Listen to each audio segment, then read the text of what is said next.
lutas. Waay katanirak kung wala namon ginluwas. Tapos mantinikal ka subong na inyo na ditonod. Damo pa kamudak, sige tinikal ka mo todo. Kay hindi man lang matuod, puro lang hangin-hangin. May ara kami ya pruweba, te ang inyo ya diin. Sa shabu, sa dube o sa beer mo na kinaha. Bakod kami di di na mamangkot pa ko nga. Kaya mo ko inugapal sa imo mga pamangko. Imugid yaman ni Garadamo o tiging pangluwa. Palimpas ang una-una, bisan ga uba-uba lang o permis ang bayo. Labot ako sa punta-punta, kasi kung ako mamangkot wa ay kainog sa bato. Gingguyot ka sa bakante, kag dito kaging tapat. Kung magsakit ka kay res, baka gato preparar. Duwa kontra tanan ng pananak masiparar.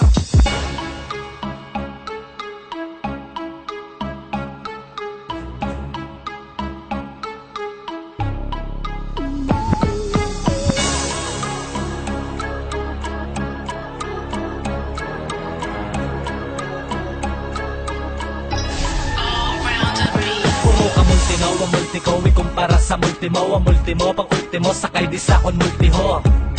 Multi lang gali mabuga mo, di mo kuya malabawan. Kung amula na dala mo, akong broken run nga multiga pa multikil na kid. Mga multimo malnourished, kulang pa sa bonakid. Hindi sakit ang mga bara mo, nga sa baul inukay. Ang imo palawasod, kagutok mo di maglayuay. Walo isa ang hampang, di nyo pa ako mapakamang. Ang galaw pa kahang-kahang, nga na ngayon patabang. Ang sulat nyo alang-alang, nga agin rekta nyo salang. Simple lang ni nga patalang, ang makaluwas isa lang. Ito paano ang sulat mo para sa akong di madalom. Delikado no kagago sa sulat ko, sige salom. Puro ka multino, ang multiko, ikumpara sa multimo. Ang multimo, pang ultimo, sakay di sa akong multiho.